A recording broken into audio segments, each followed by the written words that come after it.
दोस्तों, आज की कहानी है सांप और कौवे की।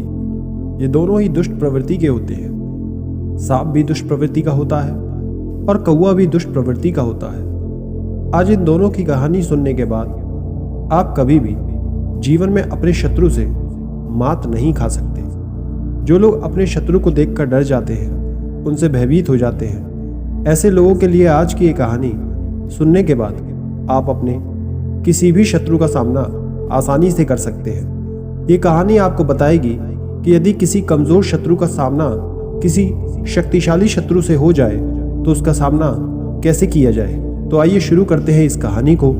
कमेंट में जय श्री राधे लिखकर वीडियो की शुरुआत करें। एक नगर के पास एक बरगद का पेड़ था। उसके ऊपर एक घोंसला था जिस पर कई वर्षों से एक कौवे का जोड़ा रहा करता था। दोनों पति पत्नी वहां पर एक सुखमय जीवन व्यतीत कर रहे थे। दोनों दिन भर भोजन की तलाश में वो बाहर जाते और शाम ढलते ही अपने घोंसले में जाकर आराम करते। इसी तरह कौवा और उसकी पत्नी अपना जीवन व्यतीत कर रहे थे। अब एक दिन एक काला सांप भटकते भटकते उस बरगद के पेड़ के नीचे पहुंच जाता है। उस पेड़ के तने में एक बहुत बड़ा खोल था। उस खोल को देख सांप उसी में निवास करने बैठ जाता है। इधर कौवा और उसकी पत्नी इस बात से अनजान थे कि उनके पेड़ में सांप भी आकर रह रहा है। कौवे और उसकी पत्नी की दिनचर्या पहले जैसे ही चल रही थी।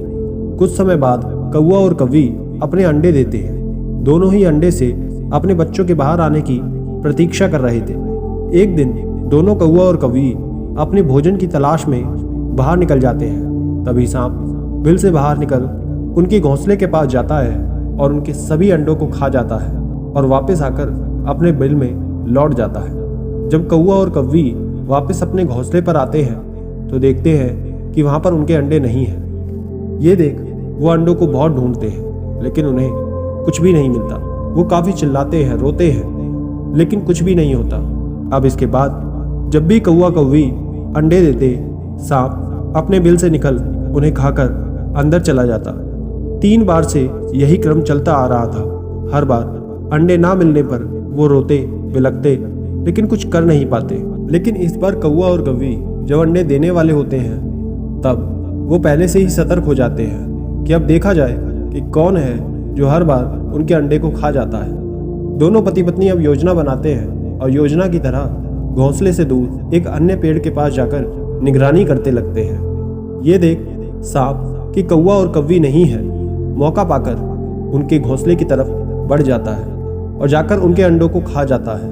ये देख कि सांप हर बार उनके बच्चों को खा जाता है। दोनों बहुत रोते हैं, बिलखते हैं, लेकिन वो कुछ नहीं कर सकते क्योंकि सांप की तुलना में कौवा और कौवी कमजोर थे। इसलिए वो सांप के सामने नहीं जाते।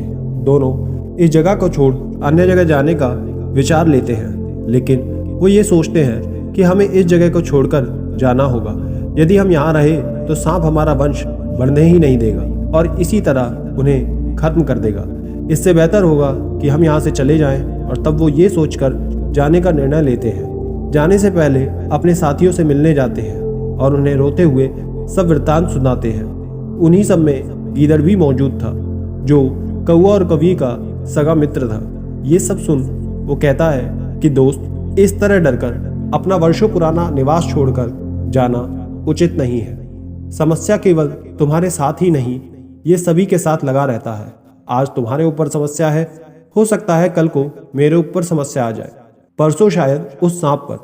किसी भी समस्या का डटकर सामना करना चाहिए, उससे भागना नहीं चाहिए, उसका सामना करना चाहिए। गीदड़ कहता है कि यदि समस्या है तो उसका कोई ना कोई हल भी जरूर होगा और जो लोग समस्या का सामना करना जानते हैं वो असली मर्द होते हैं। ये सुन कौवा कहता है कि मित्र, हम उसके आगे कर भी क्या सकते हैं। वो एक जहरीला सांप है, दुष्ट है, हम उसके सामने कमजोर होते हैं और वो तो एक जहरीला सांप है। यदि उसने हमें काट लिया तो हम उसी क्षण मर जाएंगे। इसीलिए कहीं और जाने के अलावा हमारे पास कोई दूसरा चारा नहीं है।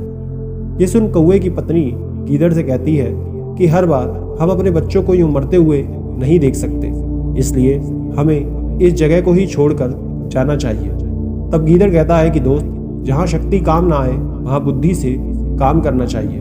बुद्धि के द्वारा हम बड़े से बड़े शत्रु को मात दे सकते हैं। इतना कह गीदड़ ने इस सांप से छुटकारा पाने के लिए एक योजना कौवे और उसकी पत्नी को बताई। गीदड़ की योजना कौवे और उसकी पत्नी के मन को भा जाती है। दोनों अब तक यही सोच रहे थे कि वो क्या करें, लेकिन गीदड़ की योजना सुन दोनों को बहुत अच्छा लगता है। वो हामी भर देते हैं। अब वो अगले दिन कौवा और कौवी अपनी योजना अनुसार नगर के पास जाकर एक सरोवर पर पहुंचते हैं, जहां पर राज्य की राजकुमारी रोज अपनी सखियों के साथ स्नान करने के लिए आया करती थी।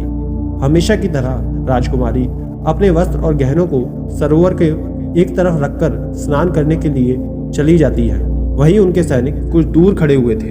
योजना के अनुसार कुछ देर बाद कौवा वहां पर पहुंच जाता है और राजकुमारी के हार को अपनी चोंच में दबाकर ले जाता है और सैनिक और राजकुमारी को जानकर दिखाते हुए वो उनका हार लेकर उड़ जाता है। अपना हार जाते देख राजकुमारी जोर से चिल्लाती है। तब उनके सैनिक उस कौवे का पीछा करते हैं। कौवा उड़ता हुआ उसी बरगद के पेड़ के पास जाता है जहां वो सांप रहता था। सैनिक कौवे का पीछा करते हुए उस बरगद के पेड़ के पास पहुंच जाते हैं जैसा कौवा चाहता था। तब कौवा सैनिकों को देखते हुए उस हार को बरगद के पेड़ के खोल में डाल देता है। सैनिक ये सब देख उस खोल के पास जाते हैं और एक बड़ा सा डंडा घुसा देते हैं उस हार को निकालने के लिए। उस समय वो सांप उस पेड़ में ही आराम कर रहा था। डंडा सांप को लग जाता है और वो फनफनाते हुए बाहर निकलता है। सभी सांप को देखकर भयभीत हो जाते हैं कि कहीं वो उन पर हमला ना कर दे। ये सोच सैनिक तुरंत उस सांप पर डंडा इत्यादि से वार कर उसे मार देते हैं और उस सांप की मृत्यु हो जाती है। सांप के मरते ही कौवा और कौवी बहुत खुश होते हैं और फिर से अपने घोंसले में आकर रहने लगते हैं। उसके बाद पुनः कौवे अंडे देती है और इस बार उसके बच्चों को कुछ नहीं होता और समय आने पर सभी बच्चे अंडों से बाहर निकल आते हैं और तब कौवा और कौवी अच्छे से अपने बच्चों का लालन पालन करते हैं, उनका ध्यान रखते हैं। तो दोस्तों, आज की इस कहानी से हम ये सीख सकते हैं कि जहाँ पर शारीरिक शक्ति काम नहीं आती वहाँ पर बुद्धि से ही काम लेना चाहिए। बुद्धि द्वारा बड़े से बड़ा काम किया जा सकता है और बड़े से बड़े शत्रु को घुटने पर लाया जा सकता है और किसी भी संकट का हल निकाला जा सकता है। बुद्धि ही वो हथियार है जिसकी दो तरफा धार होती है। इसके बराबर इस संसार में दूसरा कोई हथियार नहीं है। बुद्धि से आप किसी को भी अपने वश में कर सकते हैं। बुद्धि से आप राजा को भी अपना गुलाम बना सकते हैं। बुद्धि को ही दोधारी तलवार कहा जाता है। बुद्धि के समान कोई दूसरा हथियार नहीं है जिससे आप बिना लड़ाई झगड़े किए, बिना युद्ध किए जीत सकते हैं। यह बुद्धि द्वारा ही संभव है। इसलिए सदैव जीवन की हर परिस्थिति में सही तरह से बुद्धि से काम करना चाहिए, सोच विचार करके काम करना चाहिए, तभी आप अपने दुश्मन का सामना कर सकते हैं। राधे राधे।